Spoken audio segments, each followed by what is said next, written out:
কাটোয়ার দিকে সাত সকালে কাটোয়ায় বড়সড় বিস্ফোরণ, ধূলিসাৎ হয়ে যায় একটি ক্লাব, ভেঙে পড়ল কংক্রিটের ছাদ। ক্লাবের সামনে থেকে উদ্ধার হলো 2 টিন ভর্তি সকেট বোমা।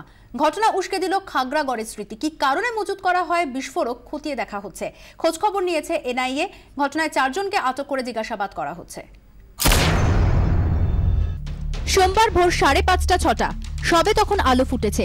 আচমকা জোরালো শব্দে কেঁপে উঠল কাটোয়া 2 নম্বর ব্লকের শ্রীবাটি এলাকা। বাসিন্দারা বেরিয়ে দেখেন রাস্তার ধারে ক্লাবটি পুরোপুরি ধূলিসাৎ।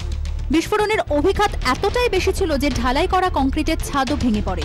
50 মিটার দূরে ছিটকে পড়ে ক্লাবের দরজা জানলা। বিকট আওয়াজ, মানে গোটা গ্রাম মনে হচ্ছে কেঁপে গেল। কেঁপে যাওয়ার পর এসে দেখছি তো ধোঁয়াকার। ঘটনাস্থলে পড়ে রয়েছে স্থানীয় এক বাসিন্দা।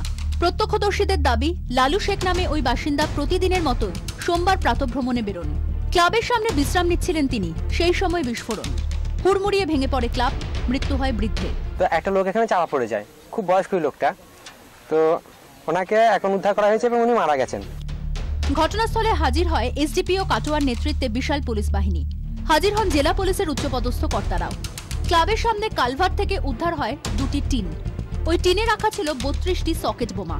যদিও গোটা বিষয়টি নিয়ে মুখে কুলু পেটেছে পুলিশ। বোম ফাটার খবর পেয়ে আমরা এসেছি, দেখছি কি হয়েছে। এখন অব্দি কমপ্লেন আসেনি, তদন্ত চলছে। ক্লাব ঘর কোনো ভাঙা গেছে? এই ক্লাব যেটা পেছনে দেখতে পাচ্ছেন, ক্লাব ঘর অভিযোগ আছে, ক্লাব ঘরটা ভেঙেছে, ক্লাব ঘরের ভেতরে বোম ফেটেছে। সোমবার বিকেলে দুর্গাপুর থেকে ঘটনাস্থলে পৌঁছয় সিআইডির বম্ব স্কোয়াড। ঘটনাস্থলে নমুনা সংগ্রহ করেন তারা। তবে অন্ধকার হয়ে যাওয়ায় বোমাগুলিকে নিষ্ক্রিয় করা যায়নি।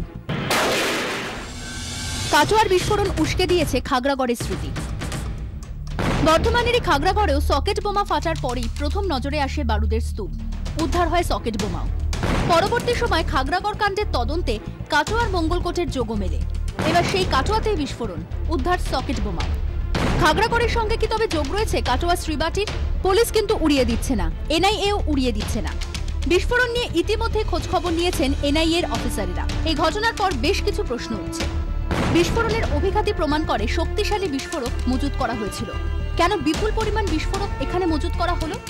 কারা মজুত করলো এই বিস্ফোরক? কি ধরনের রাসায়নিক ব্যবহার করা হয়েছে যে আপাতভাবে দেশি বোমার এমন অভিঘাত? কি ধরনের বিস্ফোরক মজুত ছিল তা জানতে ইতিমধ্যেই তদন্ত শুরু করেছে সিআইডি। সন্দীপ ঘোষ চৌধুরীর রিপোর্ট, 24 ঘন্টা।